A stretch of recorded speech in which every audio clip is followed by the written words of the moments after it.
Buenos días para todos. Bienvenidos al gran seminario del día de hoy del Servicio de Anestesiología y Reanimación de la Universidad de Antioquia.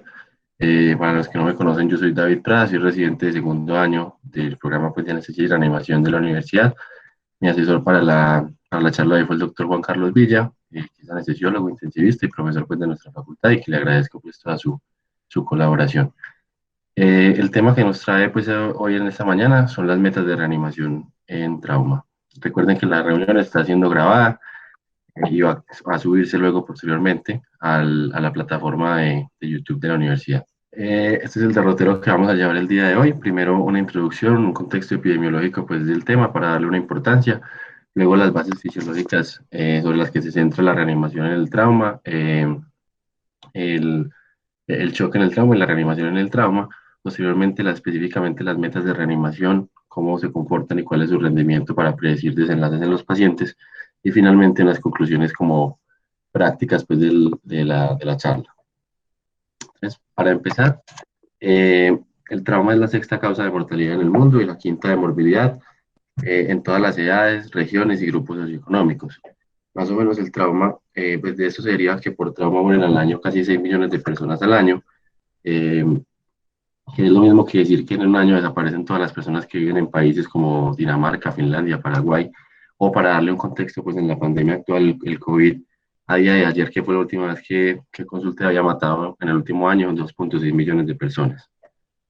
Esto se traduce en el contexto, pues volviendo al trauma, en que 9 personas mueren cada minuto debido a trauma o violencia, y de esas muertes, la causa principal por lejos es el sangrado y luego el trauma encefalocraneano, pero de lejos es el sangrado. Cuando miramos el trauma por distribución pues, de diferentes enfermedades, el trauma causa más muertes que la combinación del VIH, la tuberculosis y la malaria al año en el mundo. Y si miramos por específicos mecanismos de trauma, los accidentes de tránsito pues son los líderes en tanto en mortalidad como en morbilidad, causan más o menos 1 millón de muertes al año, que es más o menos lo mismo que matan las enfermedades hepáticas, la diabetes, las enfermedades diarreicas, y causan muchas otras lesiones con discapacidad y morbilidad.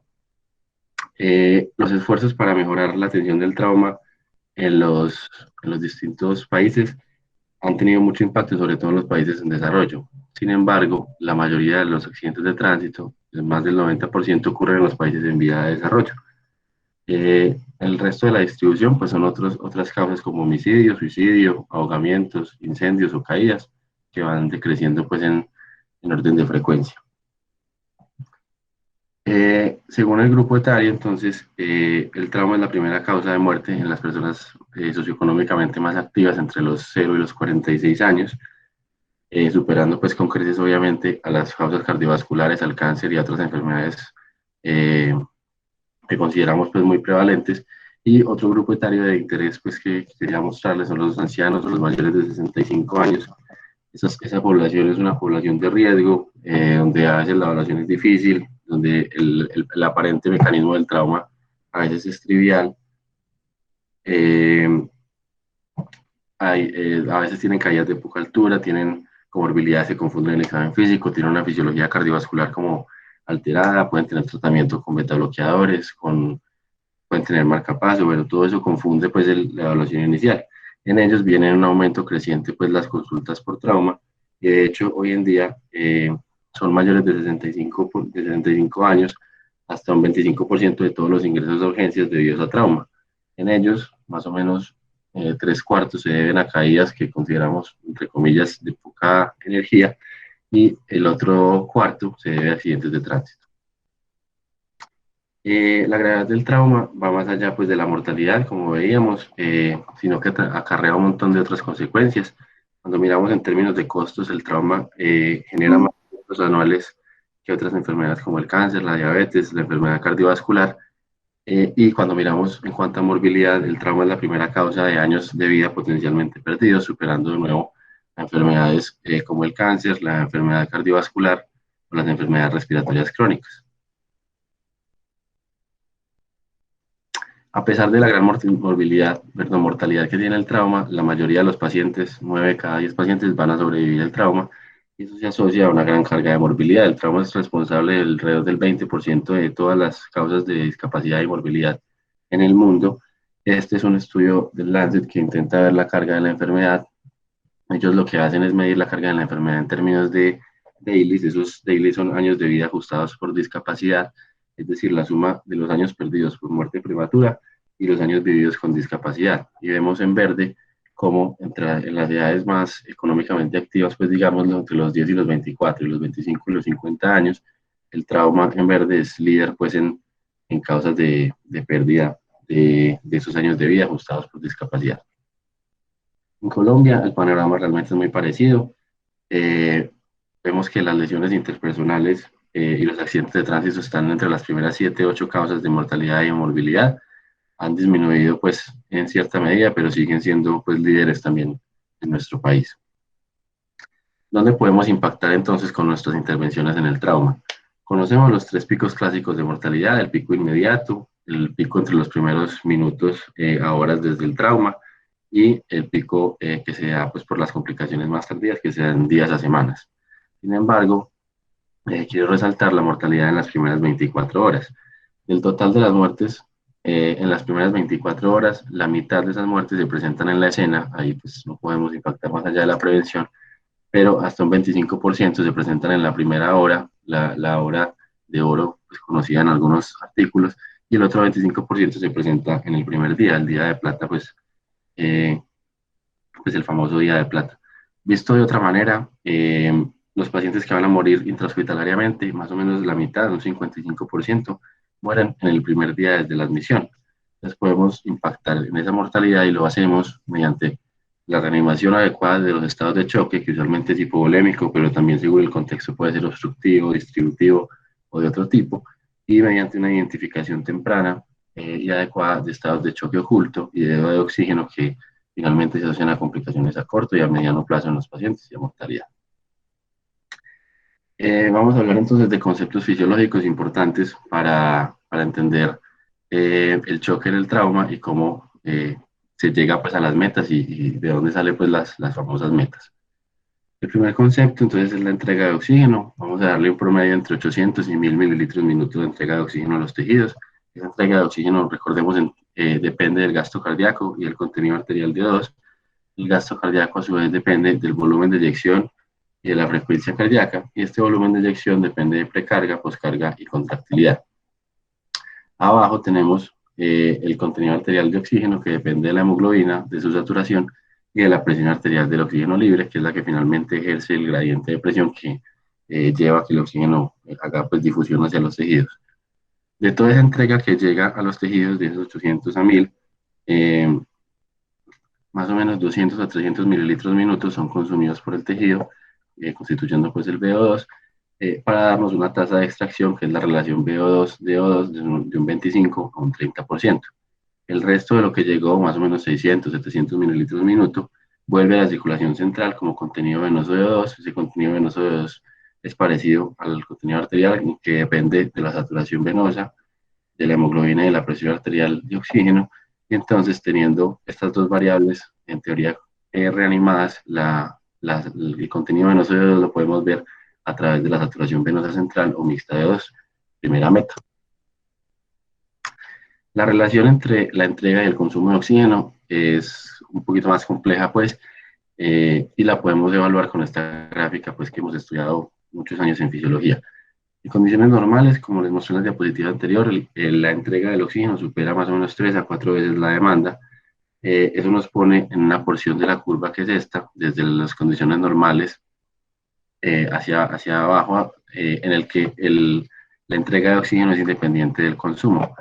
Esa entrega de oxígeno, a medida que va disminuyendo, pues en estados de bajo flujo, la tasa de extracción, que es la relación entre consumo y demanda, se va aumentando. Es decir, se mantiene el consumo de oxígeno a expensas de un aumento de la tasa de extracción. Sin embargo, eso, recordemos que tiene un límite, más o menos está alrededor del 66%, dependiendo del tejido en el que estemos, y unos ya tienen per se una tasa más alta que otras, pero por facilidad, 66%. Una vez llegamos a ese 66%, estamos en un estado de entrega crítica, de DO2 crítico, y a partir de ahí el consumo es dependiente del aporte y pasan dos cosas. Lo primero es obviamente hipoxia tisular, metabolismo anaerobio y producción de lactato, que es la segunda meta, y además necesariamente empieza a disminuir obviamente el consumo de oxígeno de forma paulatina y casi pues lineal, y entonces entramos en un momento de deuda de oxígeno que ya la vamos a evaluar en la siguiente diapositiva. Es el shock en escenario de trauma y otros choques es simplemente o meramente un desequilibrio entre la entrega y el consumo de oxígeno. Hablando del déficit y de la deuda de oxígeno, entonces la deuda de oxígeno no es más que una acumulación secuencial de varios déficits en un tiempo prolongado. Podemos entender el déficit de oxígeno como la resta entre un consumo normal y un consumo, pues el consumo actual del paciente. Es decir, si tenemos 200 menos 150, el déficit en ese momento dado serán 50 mililitros minuto. Esos déficits, como les decía, se van acumulando en el tiempo a medida que se prolonga el estado de choque y en un tiempo específico, pues hay déficits pequeños, pero a medida que vamos avanzando, la deuda total de oxígeno se va acumulando. Incluso, digamos, el tiempo 2, donde empieza la reanimación, ya empiezan a disminuir los déficits de oxígeno, pero la deuda sigue acumulándose y al final, en el tiempo 4, cuando llegamos al VO2 basal, todavía ya no hay déficit, pero tenemos una deuda eh, de oxígeno pues que debemos pagar. Las deudas de oxígeno, pues como se dice coloquialmente, se pagan con la vida y esto es porque definitivamente tienen peores, o sea, se asocian definitivamente con peores desenlaces de morbilidad, de falla orgánica múltiple, de mortalidad y otros desenlaces pues adversos. Hay varias formas de cuantificar esa deuda de oxígeno. Entre las variables que más usamos son las metabólicas, como el lactato y el exceso de base, que se va a ser a nuestra tercera meta. Eh,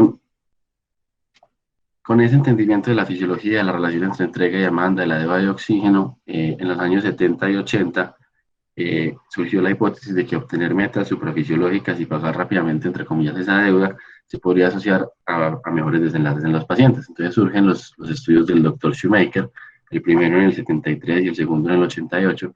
En el primero se incluyeron alrededor de 100 pacientes, fueron pacientes llevados a cirugías de alto riesgo o con trauma severo, y es un estudio simplemente observacional en el que identificaron que en los sobrevivientes, que fueron alrededor de 70, se encontraban parámetros fisiológicos como el índice cardíaco y la entrega de oxígeno, pero también otros como la presión, la frecuencia, los índices de trabajo del ventrículo izquierdo mayores con respecto a los que no sobrevivieron.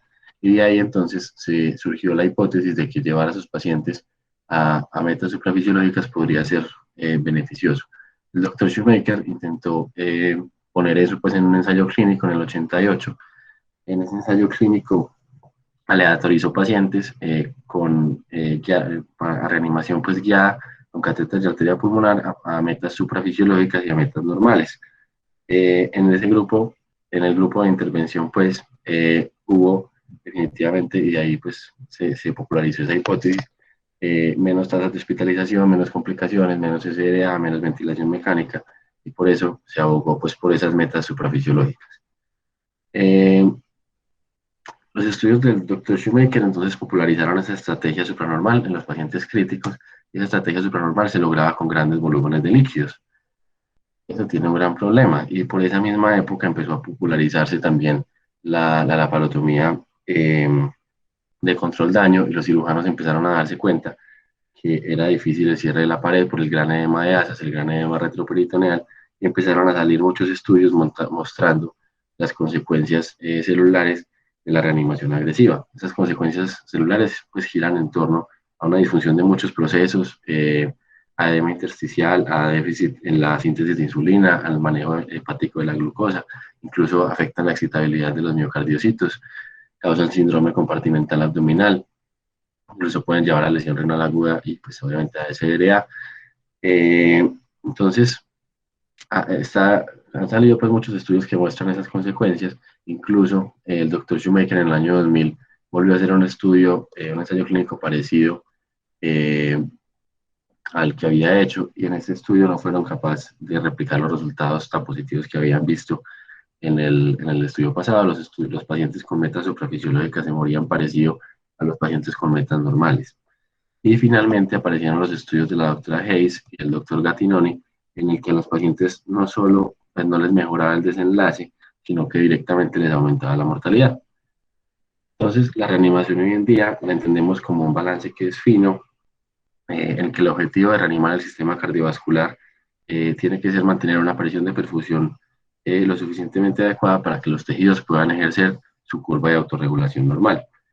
Es claro, pues, en diversos estudios en el perioperatorio y fuera también del perioperatorio que tanto la hipervolemia como la hipovolemia tienen desenlaces adversos y por eso debemos estar en el balance óptimo pues, de reanimación con líquidos. La terapia dirigida por metas, entonces busca la normalización de varios parámetros y con la idea de que eso permita un adecuado balance entre la entrega y el consumo de oxígeno. Es entonces una secuencia de intervenciones que son individualizadas en el sistema cardiovascular, basadas en un monitoreo hemodinámico casi siempre en tiempo real y que tiene objetivos predefinidos. La gran ventaja pues, de las metas es que promueven una adopción rápida de terapias que están comprobadas en la evidencia y la fisiología, permiten la evaluación de su rendimiento o de su fracaso en tiempo real y mejoran definitivamente los desenlaces de los pacientes, como vamos a ver en estudios que les voy a mostrar. La pregunta que buscan responder las metas que les voy a presentar entonces hoy es si la entrega de oxígeno es suficiente para suplir las demandas del paciente. La respuesta a esta pregunta debe ser un claro afirmativo, porque si no ponemos al paciente en riesgo de isquemia celular, de disfunción orgánica múltiple, de muerte, de complicaciones, etc. ¿Qué impacto tiene la reanimación guiada por metas? La reanimación guiada por metas se ha estudiado en múltiples modelos de choque, en muchos pacientes críticos pues, en la UCI, fuera del escenario de trauma. Este estudio es valioso porque incluye específicamente escenario de trauma y por eso pues, se los traigo. Esto es una revisión sistemática que incluyó 4 estudios, alrededor de 500 pacientes con un índice de severidad del choque mayor de 15, que es un choque pues, de severidad moderada a alta. En este estudio encontraron en el Forest Plus de arriba una disminución significativa de la mortalidad y en el Forest Plus de abajo una disminución significativa de los días de estancia en UCI y de los días de estancia hospitalaria total. Bueno, la meta entonces que tenemos es la normalización de la entrega de oxígeno. La pregunta es cómo vamos a identificar esa entrega de oxígeno, cómo vamos a saber que la estamos normalizando. Entonces, partimos primero de metas que son más disponibles pues y que tenemos siempre, como la presión arterial y el gasto urinario. Luego voy a hablarles de la saturación venosa mixta y central de oxígeno, del delta de CO2, del lactato, del exceso de base y finalmente el escenario específico del choque hipovolémico, de las metas con la precarga y de la reanimación adecuada con precarga. La presión arterial, para arrancar, es un pobre marcador del gasto cardíaco, de la entrega de oxígeno o de hipovolemia. Los pacientes en choque pueden parecer adecuadamente reanimados por signos vitales, pues los usuales que tenemos, teniendo aún una hipoperfusión significativa.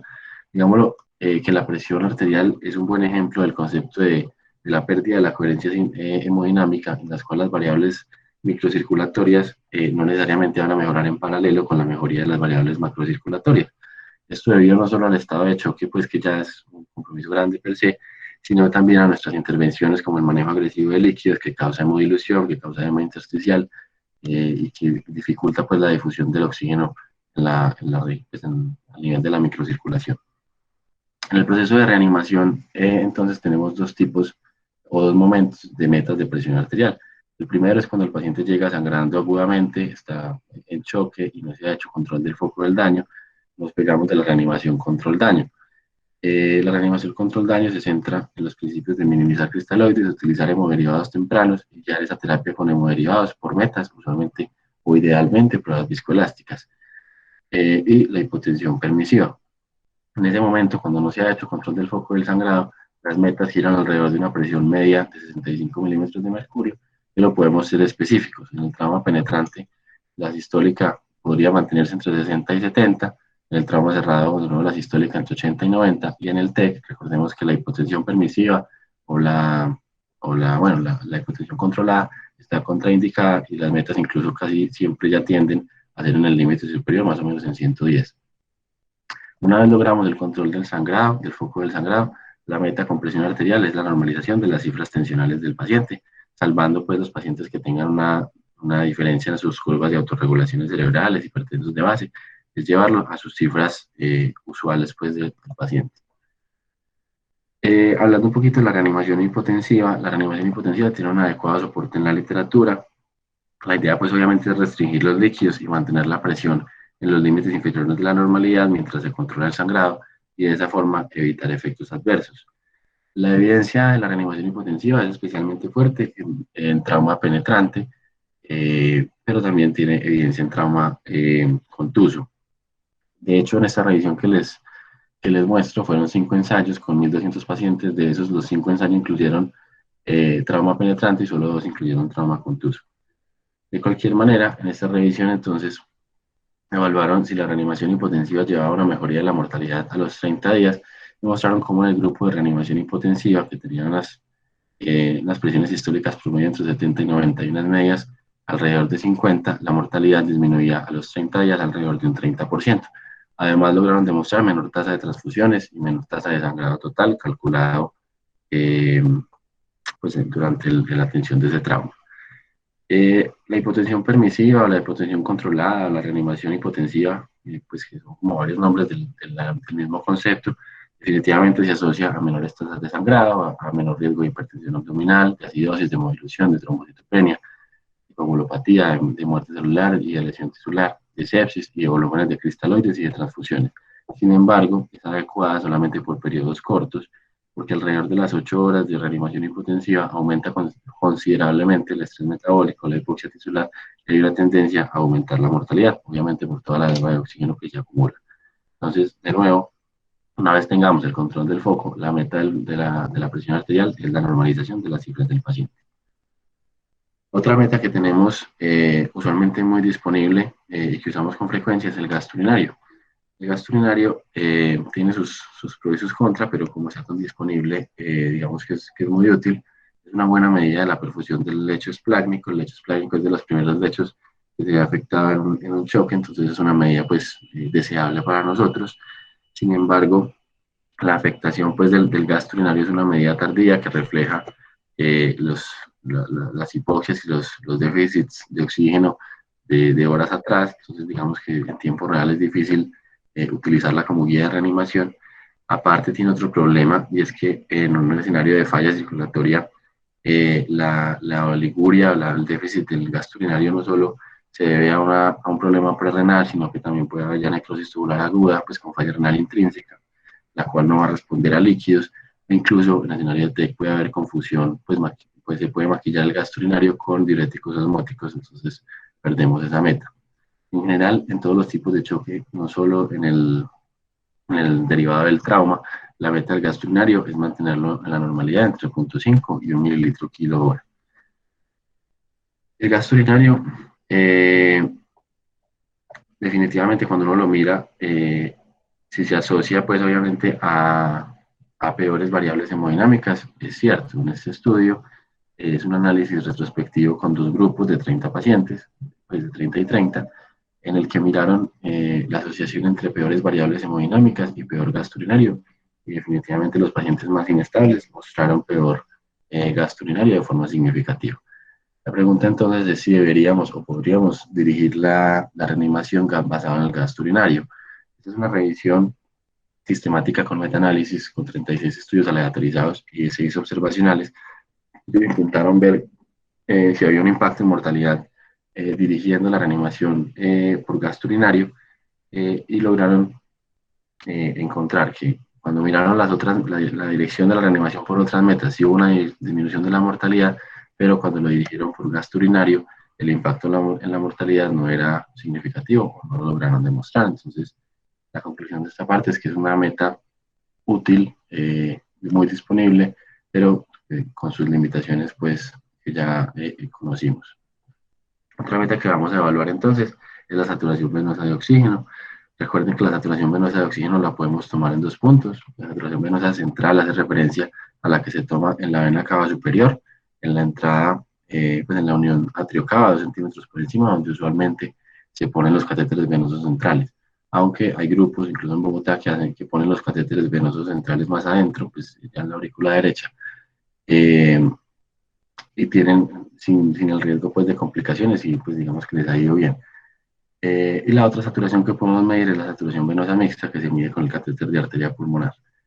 Eh, el problema de la saturación venosa central, que es la que más disponible tenemos, porque ya el Swan-Ganz es muy poco común, es que nos da una información, cuando la ponemos 2 centímetros encima de la unión atrial, nos da una información de la circulación superior que está usualmente mejor perfundida y no representa tanto, o no representa casi en absoluto, la circulación inferior, que es la que más está afectada. De todas maneras, la saturación venosa central de oxígeno sí tiene, pues se asociado, como les voy a mostrar en las siguientes diapositivas, a peores, pues a peores desenlaces cuando está baja y a una adecuada guía de la reanimación. La saturación venosa entonces depende de nuevo de la entrega y el consumo, que es en lo que se centra la charla. Todo lo que disminuya la saturación, la hemoglobina o aumente el consumo va a disminuir la saturación venosa de oxígeno, teniendo partiendo de que este valor está normal, que no estamos ante otro tipo de choque pues, como tóxico, de que hemos podido reanimar estas dos variables, la saturación venosa es un reflejo directo del gasto cardíaco, de la entrega de oxígeno y de respuesta a líquidos. Y por eso entonces se ha estudiado tanto en el escenario del trauma. La saturación venosa central, aparte de mostrarnos el choque pues, que podemos ver florido, nos muestra también, o nos permite detectar el choque oculto. Y para eso les traigo este estudio. Este es un estudio observacional prospectivo con 50 pacientes que recibieron catéter venoso central en la primera hora. En esos pacientes se les registró variables hemodinámicas y también variables metabólicas como lactato y saturación venosa central desde el ingreso cada 6 horas hasta lograr una estabilidad hemodinámica que ellos definían como presión media de 70. La idea de este estudio era determinar si la saturación venosa central de oxígeno se asociaba con peores desenlaces en pacientes ya estabilizados hemodinámicamente. Hubo de esos 50 pacientes 33 complicaciones y los autores lograron demostrar una relación entre una saturación venosa central debajo del 66.5% y complicaciones, sobre todo infecciosas, cambios en el SOFA y muerte.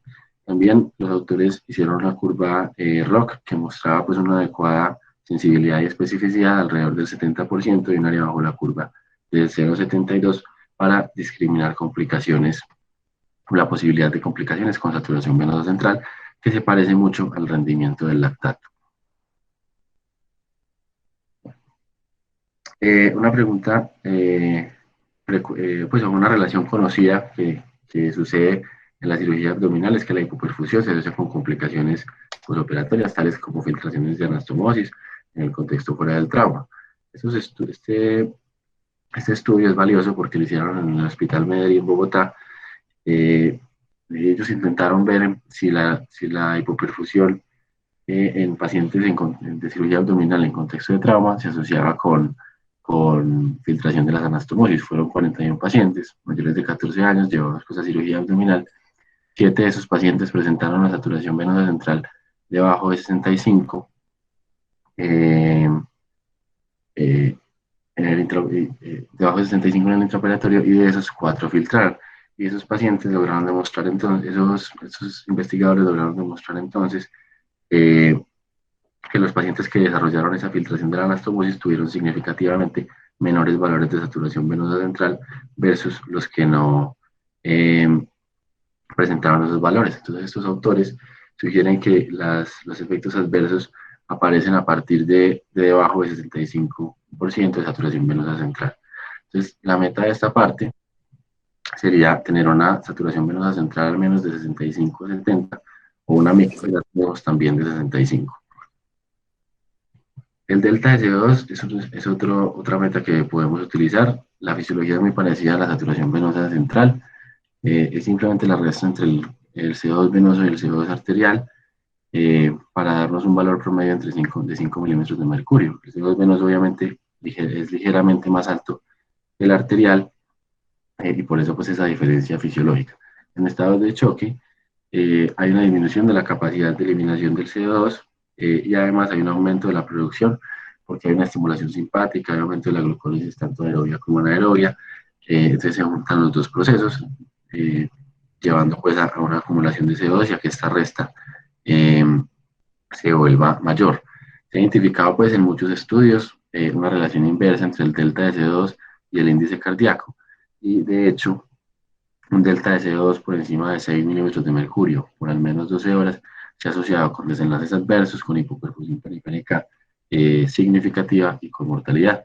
Y de hecho, pues sí, para eso les traigo esta gráfica de este estudio. Fue un estudio simplemente descriptivo, no fue el escenario de trauma, fue en sepsis, pero digamos que puede ser extrapolable en cierta medida. En estos pacientes midieron el delta de CO2 al ingreso a las 6 y a las 12 horas y encontraron pues como los valores por encima de 6 y la prolongación en el tiempo de ese delta de CO2 por encima de 6 se asociaba significativamente a una disminución de la supervivencia. Vamos a pasar al lactato. El lactato es un medidor directo de la mala entrega de oxígeno, asumiendo obviamente un consumo normal. El lactato, recordemos que se deriva del metabolismo anaerobio en condiciones de hipoxia y que tiene una vía en la que puede volver a través del hígado, a través del ciclo de Cori a glucosa para utilizarse otra vez en la glucólisis aerobia. Definitivamente el lactato es un marcador de severidad en muchos escenarios de trauma, un marcador de mortalidad y de desenlaces adversos.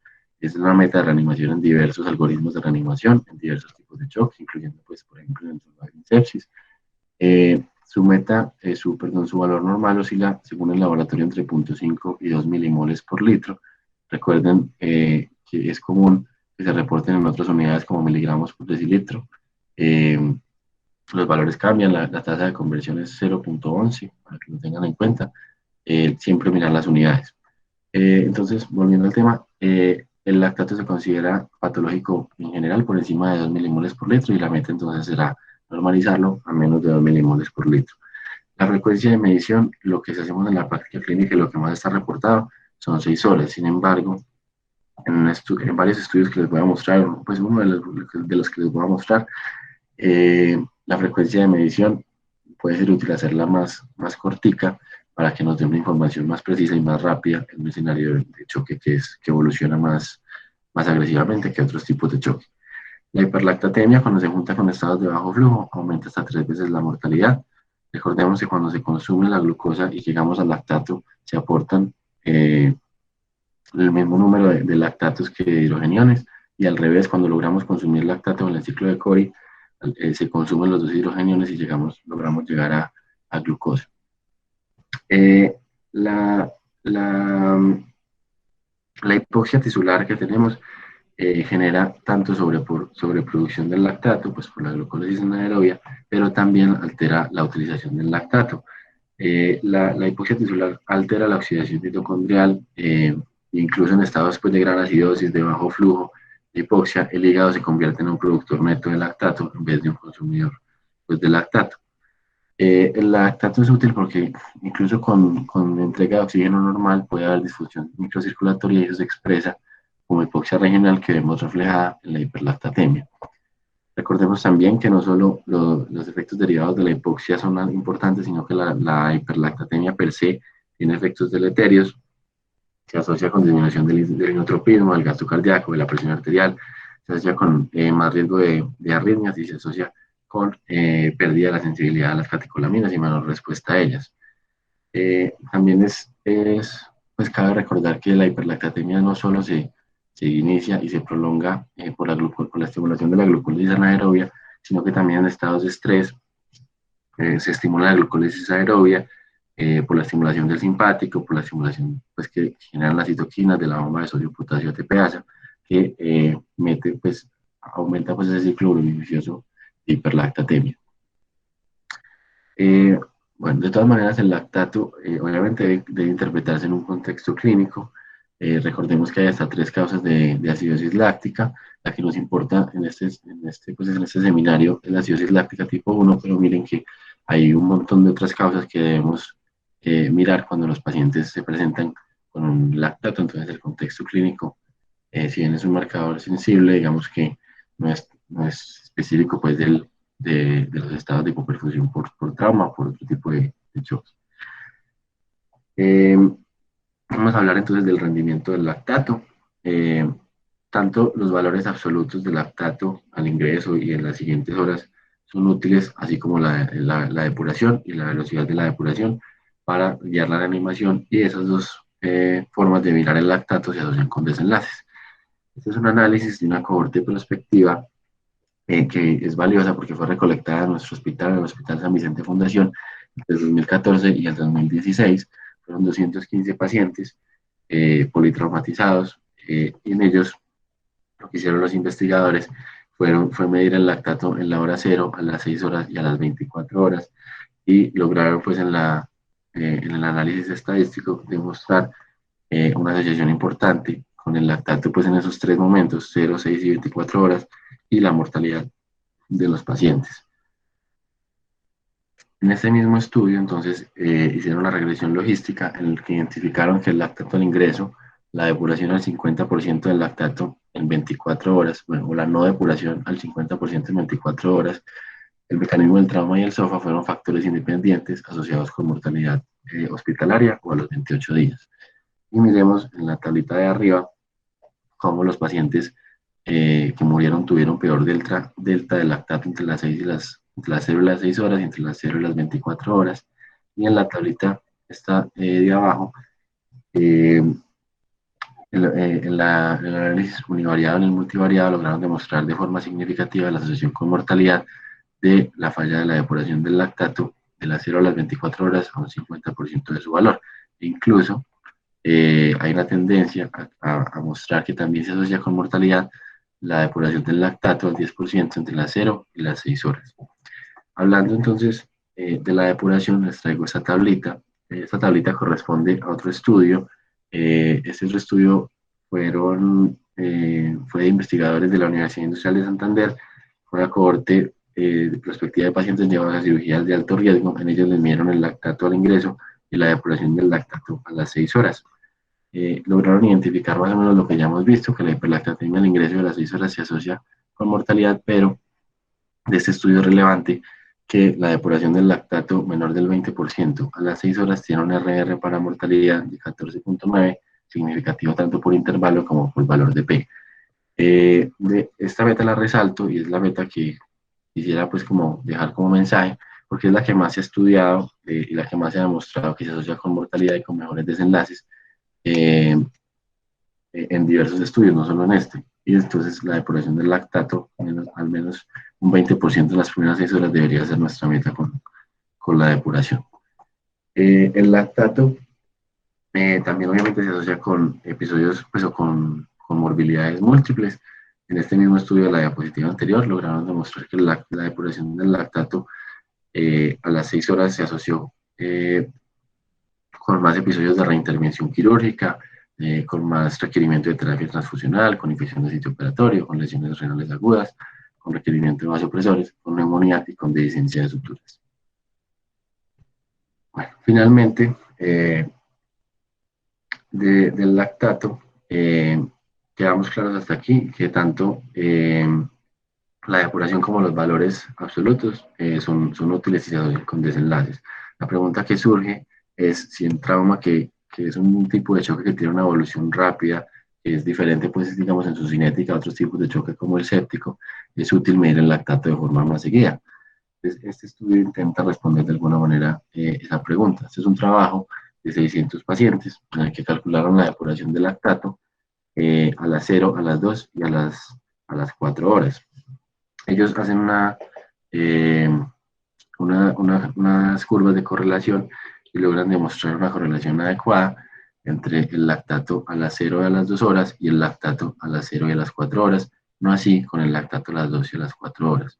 Entonces, esa maraña es para decir que los pacientes con hiperlactatemia, valores de lactato considerablemente elevados, es decir, por encima de 5, son los que más impacto tiene esa depuración de al menos el 20%, y para mostrar que hay una asociación significativa con el lactato a las 0, pues con la depuración del lactato entre las 0 y 2 horas y la supervivencia de los pacientes.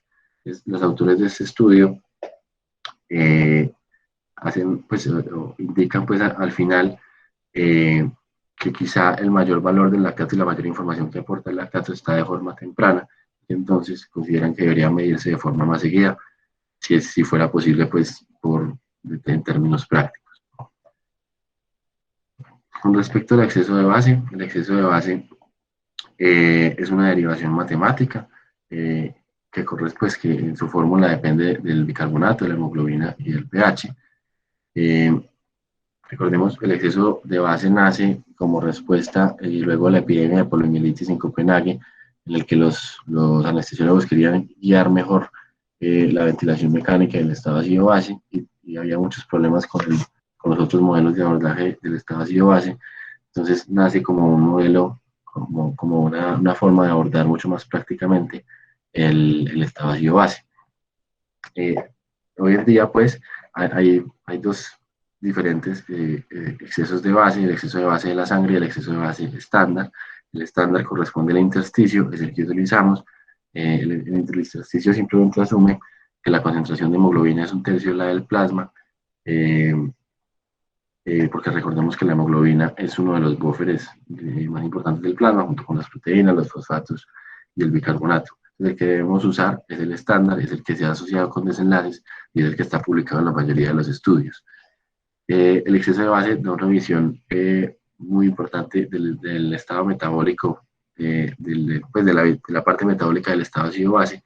Sin embargo, como es una visión como grande, tiene limitación en trastornos mixtos, respiratorios y metabólicos, y puede ser difícil de interpretar en ese contexto. Sin embargo, si lo juntamos con otras variables como el lactato, entonces nos da una idea de qué tipo de ácido pues, es el que se está acumulando. El exceso de base también tiene otro problema y es que asume una compensación renal y respiratoria ya realizada, no asume que hay un tiempo que pasa entre que el riñón y, el, y los pulmones respondan desde que se inicia el trastorno ácido-base.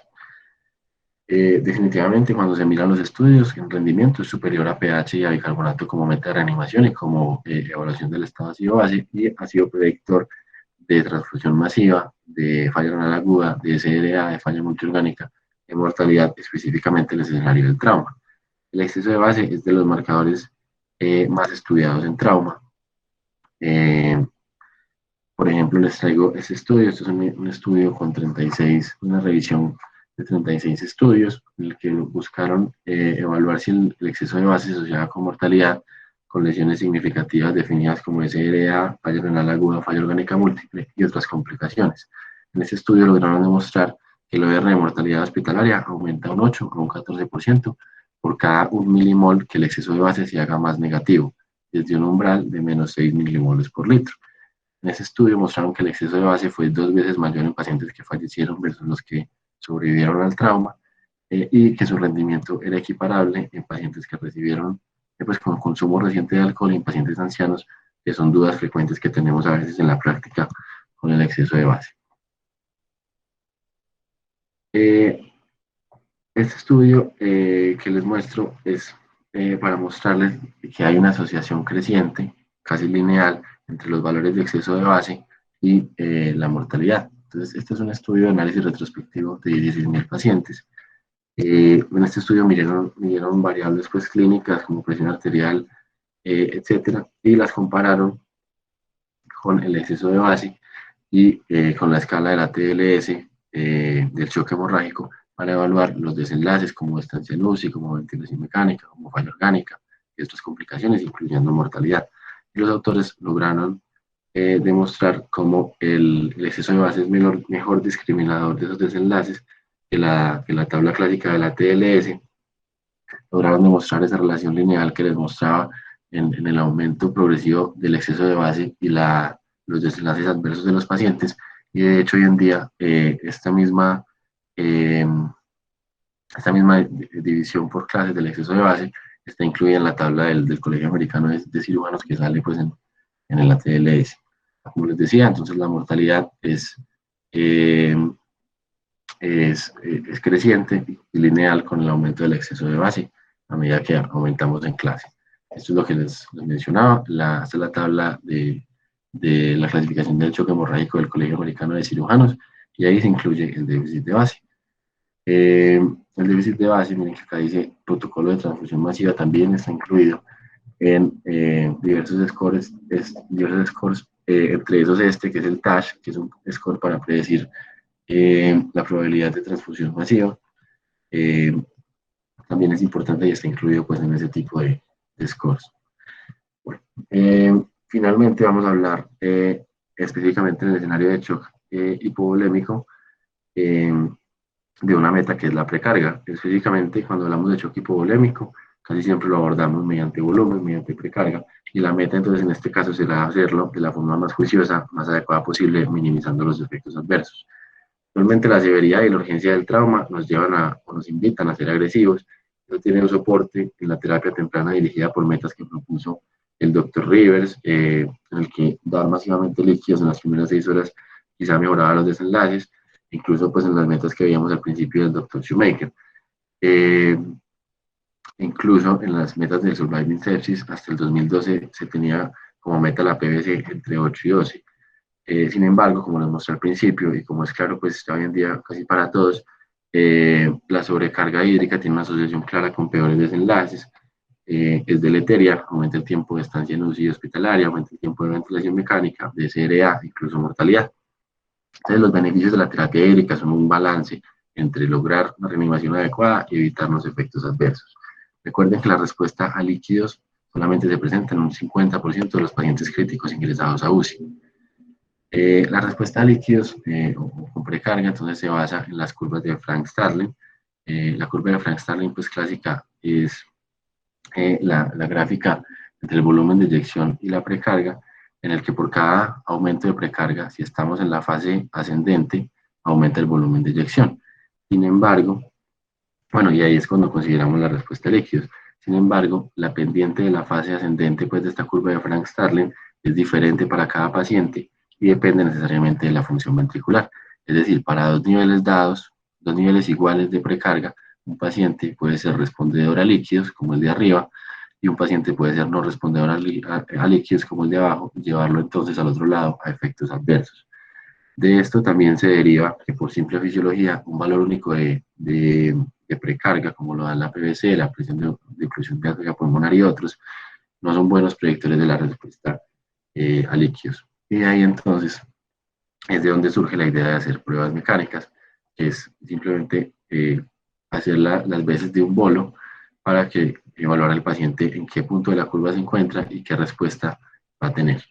La principal bueno, vamos a hablar un poquito de las medidas estáticas, principalmente de la PVC. La PVC debajo de 4 se asocia con una baja precarga, pero entre 4 y 8 solamente predice la respuesta a líquidos en un 47% de los pacientes. Si vemos que solamente un 50% de esos pacientes responden, la proporción de lo que predice la PVC es realmente muy baja, entonces es un mal predictor de respuesta a líquidos y un mismo valor de PVC puede corresponder tanto a una respuesta adecuada como una respuesta, a una no respuesta a líquidos. Esto aplica parecido para otros índices estáticos como la presión de oclusión de arteria pulmonar, el volumen final diastólico ventricular como valor único o las dimensiones del ventrículo izquierdo también como mediciones estáticas que se hacen por ecocardiografía. Las mediciones dinámicas son lo que hoy pues, reina en la respuesta a líquidos. La principal que se ha estudiado es la variabilidad de la presión de pulso.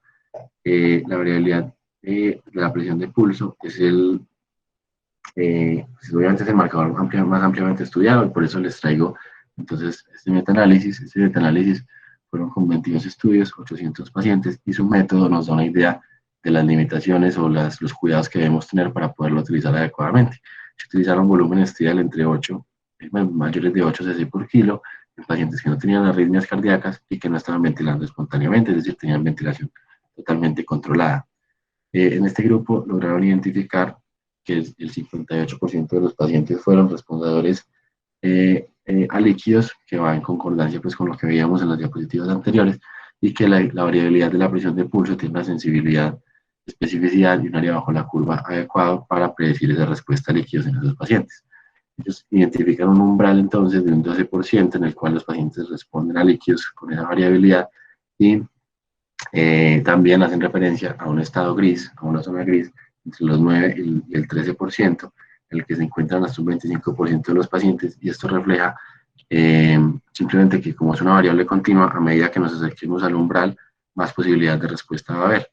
En esa zona gris, digamos que hay que pegarnos de otros parámetros y otra conclusión es que debajo de 8, definitivamente la respuesta a líquidos no es adecuada.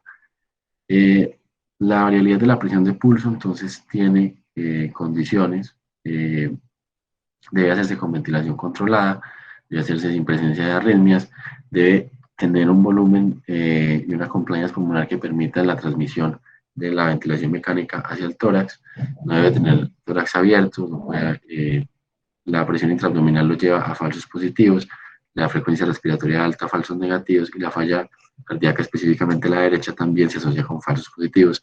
Todo esto hay que tenerlo en cuenta. Son factores que podemos tener en mayor o menor medida usualmente en nuestros pacientes y que afectan pues, el rendimiento de la presión, de la variabilidad de la presión de pulso.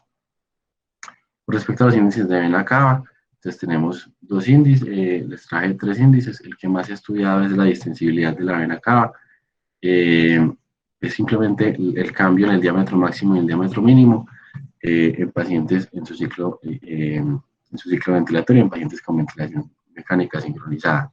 El diámetro absoluto de la vena cava también se ha estudiado con buena evidencia, se dice que debajo de 15 hay una respuesta a líquidos y la colapsabilidad de la vena cava se ha estudiado más en escenario de urgencias en pacientes ventilando espontáneamente, en el que una colapsabilidad más del 40% predice respuesta a líquidos, pero es la que menos calidad tiene, pues más que menos calidad de la evidencia tiene.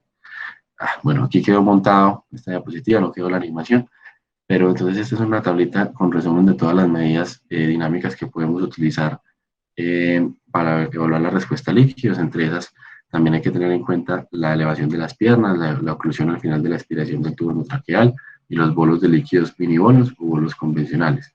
Y hay que tener en cuenta el umbral pues, que se asocia con respuesta a líquidos. Para evaluar qué medida dinámica utilizar, hay que respondernos entre las tres preguntas. Si el paciente está ventilando espontáneamente, si tiene arritmias o si tiene SRA o baja compliance, en ese caso no podemos utilizar ni los índices de vena cava ni la variabilidad de la presión de pulso. Entonces toca utilizar otras medidas. Bueno, entonces como conclusiones de esta charla, las metas de reanimación buscan ser intervenciones individualizadas al contexto clínico. Su objetivo es normalizar la entrega de oxígeno y la relación de esa entrega con el consumo. Los parámetros clínicos convencionales son poco sensibles a la hipoperfusión regional y a la deuda de oxígeno. El lactato, el exceso de base y la saturación venosa central de oxígeno son las metas con mayor soporte y dan información que no es excluyente, sino por el contrario complementaria. Y finalmente, los líquidos deben tratarse como medicamento, obviamente, y específicamente en reanimación, un bolo solo es útil si aumenta el gasto cardíaco y por ende la entrega de oxígeno, sino de lo contrario, lo que hacemos es aumentar el riesgo de complicaciones. Muchas gracias por su atención. Quedo atento pues, a cualquier comentario o duda que tengan. Tanto yo como Ay, felicitaciones por la presentación. Entonces quedan abiertos los micrófonos para quien quiera participar, hacer preguntas o comentarios. profe Susana, vi que levantaste la mano. Sí, muy buenos días, Bueno, David, para todos, muy buenos días. ¿Me están escuchando? sí, profe. Bueno, es que yo tengo muy mala señal acá en mi oficina. Bueno, no, yo quería hacer un comentario, David, y es felicitarte por la charla, aunque es pues un poquito extensa, digamos, para la discusión, una charla muy completa.